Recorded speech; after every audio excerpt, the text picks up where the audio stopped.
ළඟ කෙනෙක්ව තියාගන්නවට හැම වෙලේම ගොඩක් මහන්සි වෙන්න වෙනවා නම් ගොඩක් දුරට ඒ කෙනා ඔයාලගේ ඉන්න ඕනේ කෙනෙක් නෙමෙයි. කවුරු හරි කෙනෙක් අපි ළඟ තියාගන්න අපි හැම වෙලේම රණ්ඩු කරන්න ඕනේ නම් මහන්සි වෙන්න දුක් විඳින්න ඕනේ නම් ඒ කෙනා අපිට ගැළපෙන කෙනෙක් වෙන්න තියෙන හැකියාව ගොඩක් අඩුයි.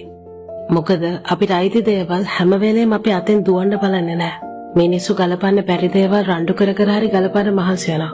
ඒත් හැම වෙලේම රණ්ඩු කර කර තරහ අරගෙන අපේ අතෙන් යයි කියලා බය ගෙවන්න වෙන ඕනම සම්බන්ධකමක් මං හිතන්නේ අපිට අයිති නැහැ.